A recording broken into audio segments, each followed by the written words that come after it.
Alors bonjour à tous, bienvenue sur dailyfx.fr, bienvenue au rendez-vous des scalpers, nous sommes le 8 avril 2016. Vincent Gagne pour vous retrouver ce matin, et donc Sylvain à partir de 9h15, on intervertit en ce moment. On va parler, alors déjà, je vous rappelle une dernière fois, donc puisque c'est le dernier jour, où vous pouvez bénéficier donc du fameux coupon de 500 dollars sur fxmapps.com, à la condition voilà, de prendre le temps de remplir un sondage, une enquête sur nos produits et services, et surtout de m'envoyer la confirmation par email à vegan@fxm.fr que vous l'ayez bien rempli. Alors pour certains, comme ça fait 3 jours qu'on vous en parle, vous êtes déjà au courant, vous l'avez probablement déjà rempli.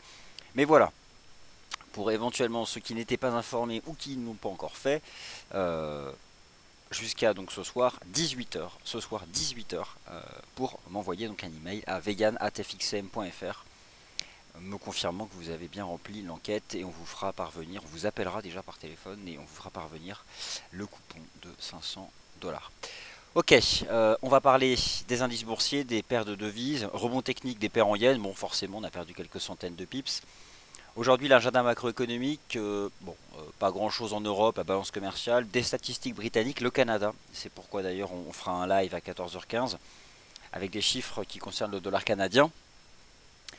Les indices boursiers tentent une reprise. Alors, je soupçonne une divergence sur le DAX. Je ne suis pas non plus trop convaincu. Mais en l'état, vous avez ici donc en H4 l'amorce de ce qui pourrait être une div. Faites pas attention, c'est pas le morning meeting de 11h bien sûr, hein, mais j'ai un léger problème d'affichage. Voilà, donc potentiellement on a ça. Alors, moi c'est ce que j'avais observé en fait cette semaine. On est sorti en Europe par le bas de consolidation, hein, qui durait depuis le début du mois de mars. On a fait une cassure, c'était pas significatif. Hier, on remet donc une rouge. Et là, l'Eurostoxx 50 se stabilise sur un niveau de support à 2838 points. C'est un niveau important. Regardez, hein, c'était ce pivot-là. On peut regarder aussi le CAC en données journalières, qui depuis la cassure des 4300 points ne s'enfonce pas.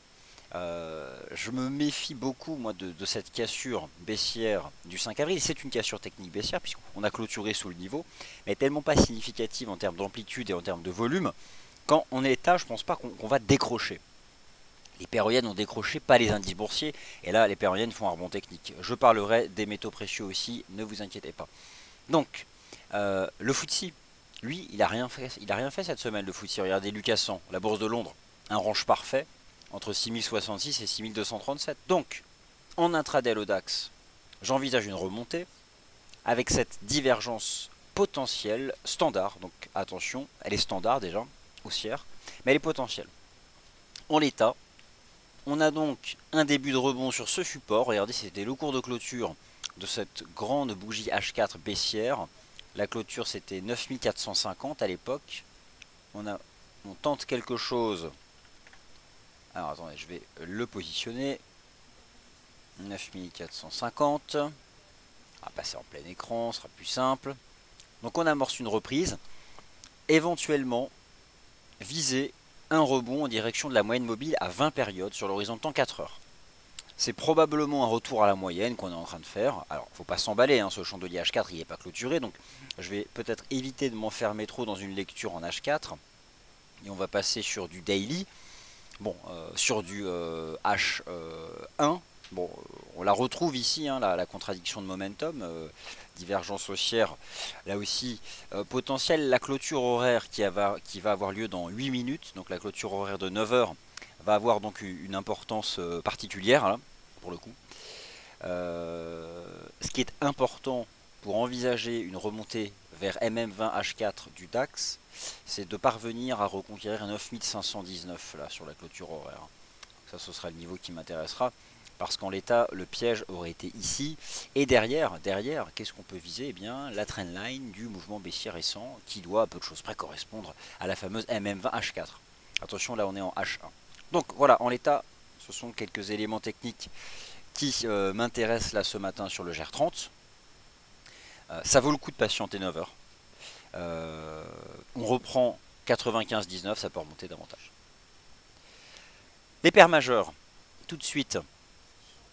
Le taux de change euro-dollar, écoutez, flat le taux de change euro-dollar. Alors, c'est intéressant ce que fait l'euro-dollar. Déjà, il a bien progressé.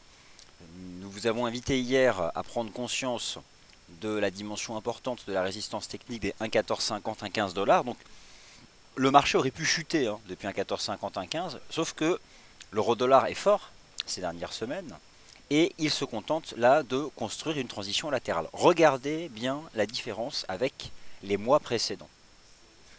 Test des 1,1450, 1,15, ici 17 et 18 septembre.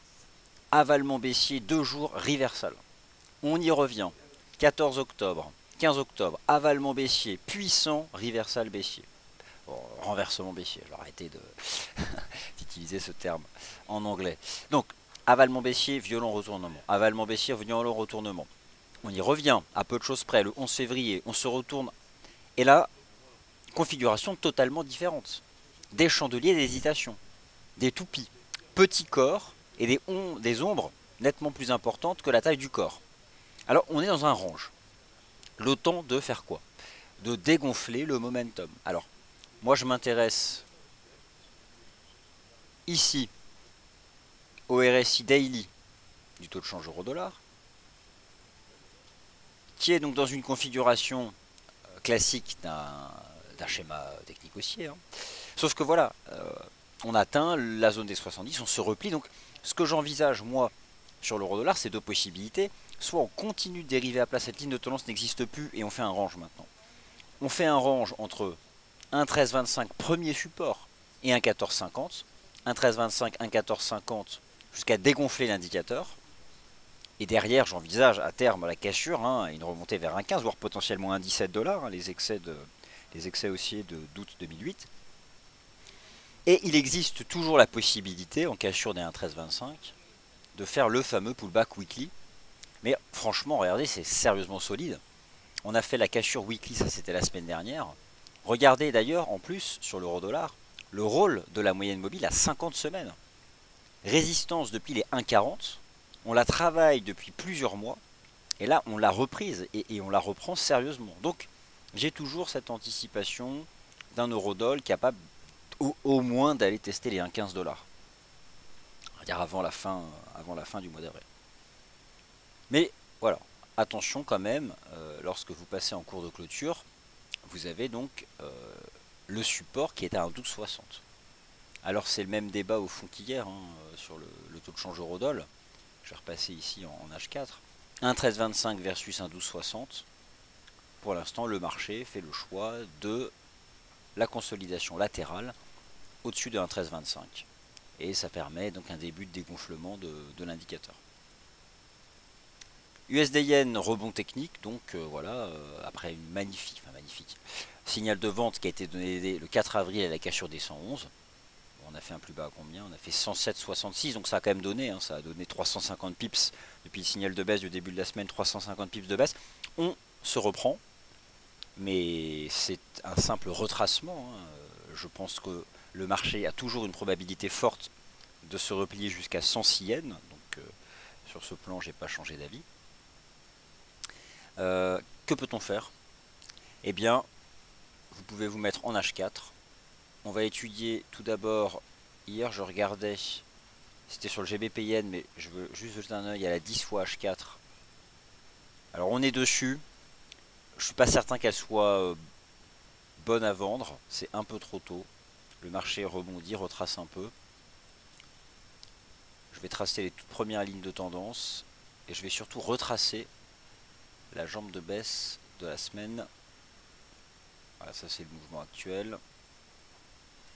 Voilà, c'est cette ligne de tendance qui moi m'intéresse pour éventuellement reprendre une vente. J'attrape donc le sommet du 1er avril, le sommet du 6 avril, la MM20 qui tombe sur les cours. Et je pense qu'à ce moment-là, on aura une opportunité de réadopter une stratégie de vente sur l'USD Yen. Voilà, c'est, regardez, je passe déjà en weekly chart. Bon, c'est quand même une vraie cassure qu'on s'apprête à faire. Est-ce qu'on peut remonter à 111, faire un pullback à 111? Vous savez, c'est lorsque le taux de change USD Yen qui avait cassé 116, est-ce qu'on pouvait faire un pullback à 116? Bon, on l'a jamais fait, quoi. Donc non, j'en suis vraiment pas convaincu. Ce serait le pullback trop parfait. Je suis pas certain que ça se passe comme ça. Donc, attention, et surveiller MM20H4 pour prendre une vente. En tout cas, c'est ce que je pense. GBP USD a-t-il cassé son support? Alors, pas en clôture H4, mais franchement, regardez en cours de clôture, on est passé sous 1,4115. Alors, est-ce que la cassure des 1,4115 sur le GBP USD préfigure celle des 1,4050? C'est possible. Pour autant, je ne propose pas de stratégie sur le câble, trop difficile, trop traître, trop en range.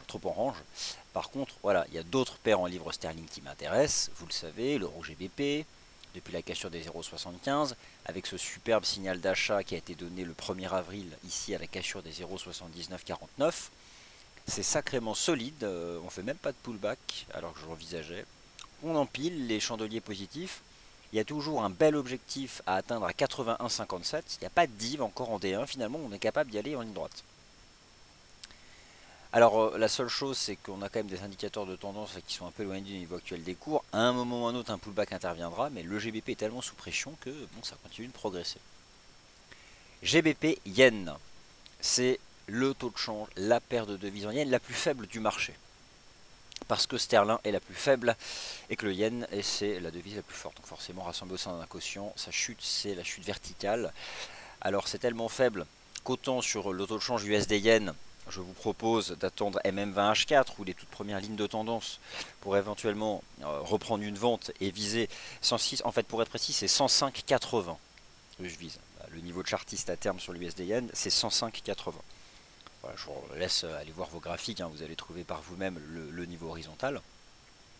Il y a des chiffres hein, ce matin sur la livre sterling, donc il faut se concentrer ce matin sur la livre sterling, les statistiques de 10h30. Il y aura de la volatilité. En l'état, si le GBP est sous pression, on peut envisager un euro GBP atteindre les fameux 0,8157 que je vise depuis longtemps. Inertie haussière hein, depuis la cassure des 0,7950 vendredi dernier et GBP Yen. Alors GBP Yen, je vais regarder des indicateurs de tendance un peu plus élastiques au niveau actuel des cours. On la teste la MM10. C'est tellement faible, regardez qu'elle est propre, elle est résistance et j'ai le sentiment qu'elle est déjà en train d'agir. Alors, bon, est-ce qu'on peut vendre GBP Yen en gérant son risque au-dessus de MM10? Écoutez, j'imagine déjà que pour la plupart vous avez des ventes, enfin en tout cas déjà profité de cette phase de baisse, mais voilà, la question maintenant qu'on se pose, c'est est-ce qu'on peut revendre maintenant? Sur le plan de chartiste, c'est vrai qu'on travaille une moyenne mobile, sur une ligne de tendance. Laissez-moi juste descendre d'un horizon de temps inférieur. Ça pourrait s'apparenter en plus à une div baissière cachée, c'est quand même faible. Écoutez, pourquoi pas? Je ne sais pas hein, si ça va directement rejeter les cours. Mais ce qui est certain, c'est que c'est au moins un niveau pour gérer son risque. Après, ne sous-estimons pas le fait que la cassure a été faite à 154,71. Je doute qu'on soit capable de remonter à 164,71. C'est peut-être une erreur de ma part de reparler à court terme de stratégie de vente après une semaine de plusieurs centaines de pips de baisse. Donc voilà, vous avez quelques arguments là en main. Le bémol qui est quand même assez fort, c'est la chute de la semaine. Mais je ne pense pas qu'on la retrace à 100%. Donc en l'état, je prends le GBP USD depuis la cassure. Là, on a retracé 50%. Pile poil 50% depuis la cassure des 154,71. Bon, écoutez, j'ai pas une conviction forte, mais j'ai un indicateur de tendance qui là capte les cours. Voilà, c'est tout ce que je peux vous dire. C'est pas très tranché, mais c'est tout ce que je peux vous dire. AUD USD, toujours sur, alors retour sur un support. Qu'est-ce qu'on fait sur l'AUD USD? Bon, parce que ça c'est une div, elle n'est pas propre, c'est pas vraiment un cas d'école. Mais bon, là il y a eu un piège ici. Hein. Pourquoi pas? Pourquoi pas? Une remontée de la UD USD. Div haussière potentiel standard. Ça fait en fait 3 fois qu'on défend le support des 0,75. Alors je vois que la UD USD, laissez-moi regarder le GBP AUD pour le coup. Qu'est-ce qu'il fait? Il fait rien. Je voulais aussi jeter un oeil au GBP CAD. Alors le GBP CAD, il a fait une cassure qui n'est pas significative, mais il a fait une cassure sur les prix. Voilà. Hein. Et au final, le GBP4 sous 1,85, c'est toujours un niveau qui permet de vendre en gérant son risque. Ça, c'est baissier, de toute façon, il n'y a pas photo. Euh, Sous 1,85, moi je vais être baissier.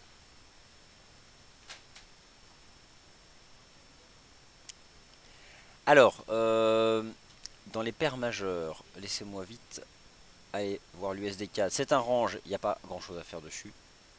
Beaucoup de chiffres au Canada en début d'après-midi, on aura l'occasion d'en parler. Là, on est vraiment en range. J'affinerai sur les paires en CAD en début d'après-midi. Hein. Permettez-moi juste de bien préparer ça. Le NZD-USD retour à la case départ sur le RSI, il se place sur 50. Cependant, je ne reviens pas tout de suite avec une stratégie haussière sur le NZD-USD, j'attends. Alors j'attends quoi? Le canal. Voilà, il y a eu presque un piège haussier le 30 mars. Il y a eu un piège haussier le 30 mars. On a bien retracé. Bon, maintenant je surveille vraiment la ligne de tendance qui attrape le plus bas du 20 janvier et le plus bas du 16 mars. Alors, je me dépêche. Le DAX a donc confirmé la divergence haussière standard. Belle clôture H1. Piège et réintégration des 95-19. C'est clairement bullish ce matin, le DAX. Qu'est-ce qu'on peut envisager? Eh bien, j'envisage une remontée vers MM20 H4. Donc elle passe sur 96, à combien elle est? 96,50.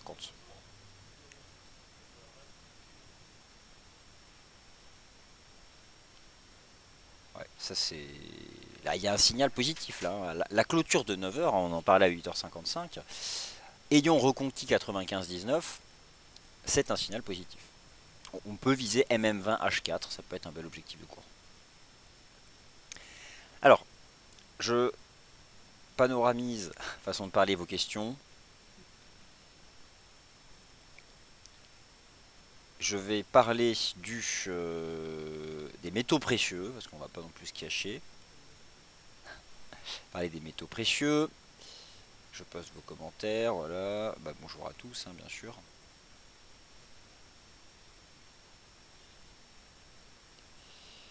Alors, bonjour Sébastien, as-tu vu le rebond sur le support à 117,60? Tu dois parler voilà, de 107,60.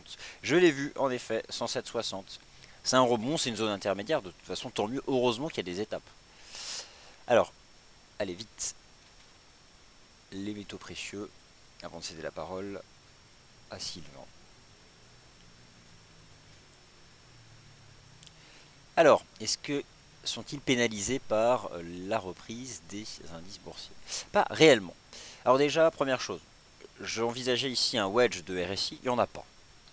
Ça, c'est clairement, il n'y en a pas. Ça n'existe pas, il n'y a rien du tout. Il y a un RSI neutralisé qui oscille autour de 50 en D1. Alors, l'once d'or a-t-il donné hier un signal d'achat? La réponse est non. Pourquoi? On en parlait hier. Il y avait une tentative, donc déjà, réaction très intéressante sur MM 50 jours, mais ça, je vous en ai parlé en début de semaine. On avait cette compression, on a dépassé la ligne de tendance, sauf que un signal d'achat swing sur l'once d'or, c'est encore une fois une clôture D1 au-dessus des 1244 $. Alors pourquoi 1244 $? Parce que d'une part c'est la ligne de coup de ce qui pourrait être un double bottom sur les 1205, 50, 80. Puis on voit bien que c'est un pivot horizontal, c'était aussi le point haut en clôture de ce grand corps d'accélération du 11 février dernier. Bon, en l'état ça reste en range. Ça reste en range, donc voilà, on n'a pas dépassé, on n'a pas donné de signal. L'argent, écoutez, j'ai pas changé d'avis sur l'argent. Je vous ai hier proposé d'envisager, non, pas d'envisager, on va pas se cacher. Je vous ai proposé hier une stratégie d'achat en mettant en avant une divergence haussière cachée, toujours ici, toujours propre, en mettant en avant la possibilité d'un biseau sur le momentum, représenté ici par l'indicateur technique RSI. Et je vous ai hier proposé de passer à l'achat, de gérer votre risque sous le plus bas du 1er avril, donc 14,77, pour viser 16 $. Eh bien, étant donné qu'on est à peu de choses près au même niveau de prix que la veille, je confirme. J'invalide sous 14,77, je vise 16 et je surveille cette compression donc potentielle sur le RSI D1 de l'argent. On revient sur l'euro dollar.